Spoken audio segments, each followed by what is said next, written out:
नवरात्रि के अवसर पर माँ दुर्गा के 9 रूपों की पूजा उपासना बहुत ही विधि विधान से की जाती है। नवरात्रि के 9 दिनों को धार्मिक दृष्टि से बेहद ही शुभ माना गया है। 9 दिनों तक माँ दुर्गा के भक्त उपवास रखते हुए माँ की आराधना, पूजा पाठ और मंत्रों का जाप करते हैं। पुराणों के अनुसार देवी ही ब्रह्मा, विष्णु एवं महेश के रूप में सृष्टि का सृजन, पालन और संहार करती हैं। भगवान महादेव के कहने पर रक्त बीज, शुभ निशुंभ, मधु कैटभ आदि दानवों का संहार करने के लिए माँ पार्वती ने असंख्य रूप धारण किए। इसलिए देवी के प्रमुख 9 रूपों की पूजा अर्चना की जाती है। नवरात्रि का प्रत्येक दिन देवी माँ के विशेष रूप को समर्पित होता है और हर स्वरूप की उपासना करने से अलग अलग प्रकार के मनोरथ पूरे होते हैं। नवरात्रि के पहले दिन दुर्गा माँ के प्रथम स्वरूप माँ शैलपुत्री की उपासना की जाती है। माँ शैलपुत्री की पूजा से शक्ति की प्राप्ति होती है। माँ शैलपुत्री का वास काशी नगरी वाराणसी में माना जाता है।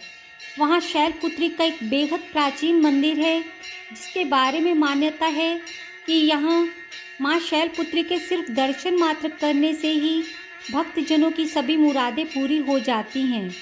ऐसा कहा जाता है जो नवरात्र के प्रथम दिन यानी प्रतिपदा को जो भी भक्त माँ शैलपुत्री के दर्शन करता है, उसके जीवन से सभी वैवाहिक कष्ट दूर हो जाते हैं। माँ शैलपुत्री का वाहन वृषभ है, इसलिए उन्हें वृषारूढ़ा भी कहा जाता है।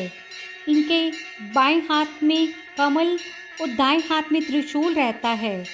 धार्मिक मान्यताओं के अनुसार माँ शैलपुत्री को सफ़ेद रंग प्रिय है, इसलिए इनकी पूजा में सफ़ेद फूल, सफ़ेद रंग का ही भोग प्रयोग करना शुभ माना जाता है।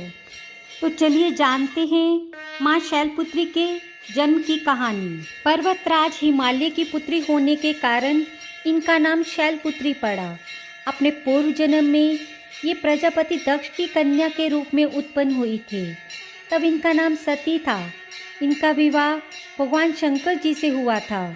एक बार प्रजापति दक्ष ने बहुत बड़ा यज्ञ किया, जिसमें उन्होंने सारे देवताओं को अपना अपना यज्ञ भाग प्राप्त करने के लिए निमंत्रित किया, किंतु शंकर जी को उन्होंने इस यज्ञ में आमंत्रित नहीं किया।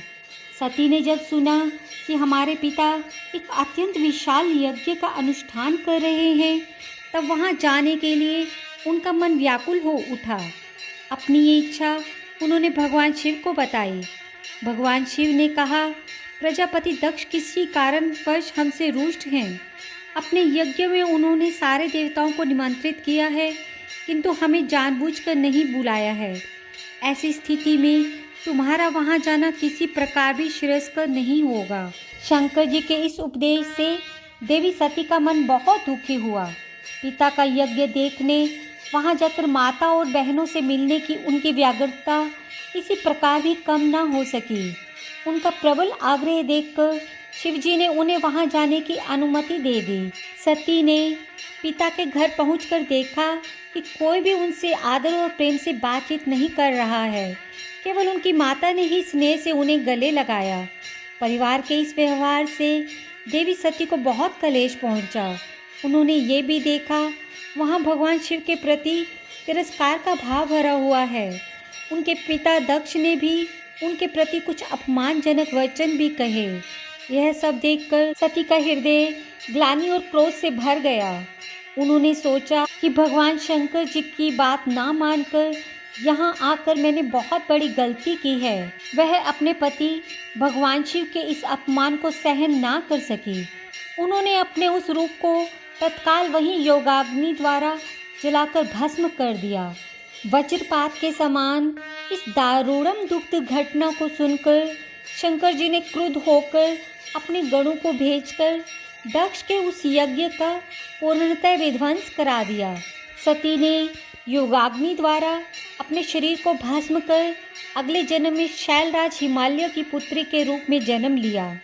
इस बार वह शैलपुत्री नाम से विख्यात हुई। माँ शैलपुत्री देवी पार्वती का ही स्वरूप हैं, जो सहज भाव से पूजन करने से शीघ्र ही प्रसन्न हो जाती हैं, भक्तों को मनोवांछित फल प्रदान करती हैं। यदि मन विचलित होता हो और आत्मबल में कमी हो तो माँ शैलपुत्री की आराधना करने से लाभ मिलता है। एक बार प्रेम से बोलिए, जय माता दी।